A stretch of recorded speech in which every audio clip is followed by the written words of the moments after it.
دیکھیے میں اپنے مطالعہ قرآن اور فہم قرآن اور تدبر قرآن اس سب کا خلاصہ آپ کو بتا رہا ہوں۔ اگر دین حق مغلوب ہو اور باطل اور طاغوت غالب ہو، اولین فرض عین اس طاغوت کو ختم کر کے اس کے غلبے کو توڑ کر اللہ کے دین کو غالب کرنے کی جد و جہد کرنا، اصل اور پہلا اور فرض عین۔ نماز سے بھی پہلے یہ فرض ہے۔ نماز کی صداقت اس پر ہوگی، اگر یہ کر رہے ہیں تو نماز صحیح ہے، یہ نہیں کر رہے تو نماز جھوٹی ہے۔ باطل کو آپ نے گوارا کر رکھا ہے، ریکنسائل کر رکھا ہے، نماز پڑھ رہے ہیں ایاک نعبد و ایاک نستعین، جھوٹ بول رہے ہیں آپ۔ ہاں باطل کو آپ نے تسلیم نہیں کیا ہے، باطل کے خلاف آپ کی جد و جہد جاری ہے، تب آپ کہیں ایاک نعبد و ایاک نستعین تو سچ بول رہے ہیں، ورنہ نماز جھوٹ بنتا ہے۔ وَنَخْلَعُ وَنَتْرُكُ مَن يَفْجُرُكَ، ہم چھوڑ دیتے ہیں جو بھی تیرے فاسق و فاجر ہوں، اور ہمارے تو کوئی فرق نہیں پڑتا، وہی دوستیاں، وہی رشتہ داریاں، فساق و فجار، حرام خوروں، ہم سب کے ساتھ جھوٹ بولتے روزانہ۔ بازی بازی بارش بابا ہم بازی، جھوٹ اوروں سے اللہ کے جناب میں کھڑے ہو کے جھوٹ بولنا۔ تو پہلی بات سمجھ لیجیے، اس صورت میں پہلا فرض یہ ہے جس کے ہونے پر ہر فرض کے صحت کا دار و مدار ہے۔ نماز بھی اس کے لیے استعانت کے لیے ہے، وَاسْتَعِینُوا بِالصَّبْرِ وَالصَّلَاةِ، اس مقصد کے لیے استعانت نماز سے حاصل کرو، مدد حاصل کرو۔ ہاں اس کے برعکس صورت اگر ہو، خلافت راشدہ میں ہم پیدا ہو گئے ہوتے تو نظام قائم ہے،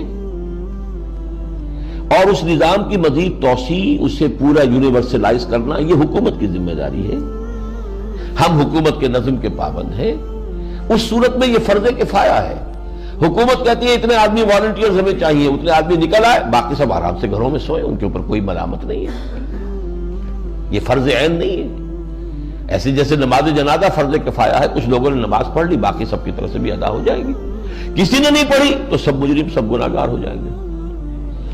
اس معنی میں اگر خلافت کا نظام قائم ہو، دین غالب ہو، تو انڈیویجولز کے اوپر سے ذمہ داری ہٹ گئی، اب وہ ادارہ موجود ہے خلافت کا، حکومت اسلامی کا، وہ اس کی دیکھ بھال کرے گا۔ How to extend this domination of Allah's دین over the whole of the globe, اور اس میں جو بھی ضرورت اسے ہے، جو اسے افرادی قوت چاہیے، مالی قوت چاہیے، تعاون چاہیے، وہ لوگ پیش کر دے، بس ٹھیک ہے۔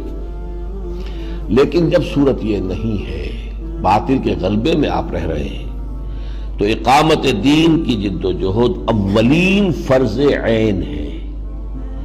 یعنی نمبر ایک، اضافی نیکی نہ سمجھیے اس کو، فرض عین، اور فرض کفایہ نہ سمجھیے اس کو، فرض عین۔ فرض عین اور اولین جب میں نے کہا تو اس میں دو چیزوں کی نفی ہوئی، اضافی نیکی نہیں ہے اور فرض کفایہ نہیں۔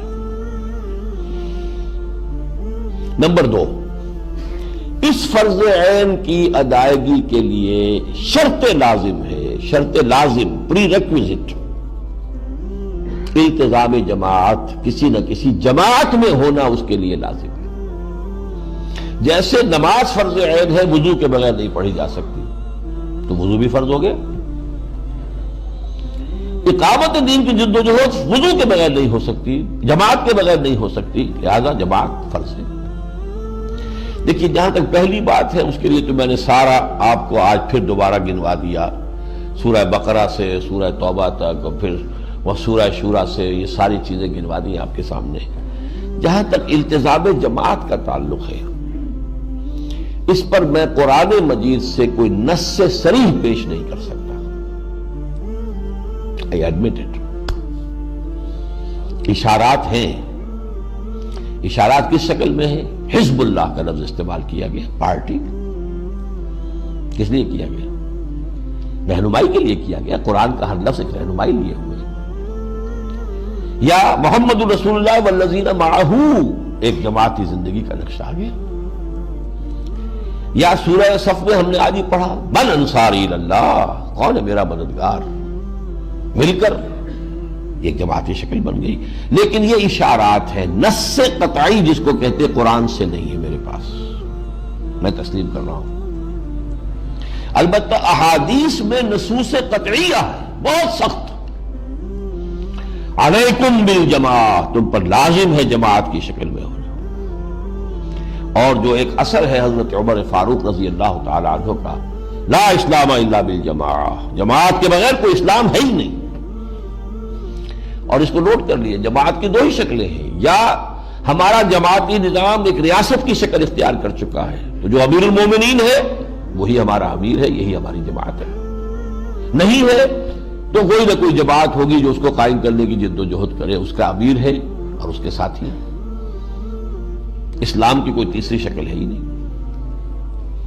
یا تو خلافت ہے، حکومت ہے، یا نہیں ہے، دو ہی شکلیں ہیں. اگر ہے تو وہ جماعت ہے، حکومتی ریاستی ڈھانچہ جو ہے وہ جماعت بن گیا اب.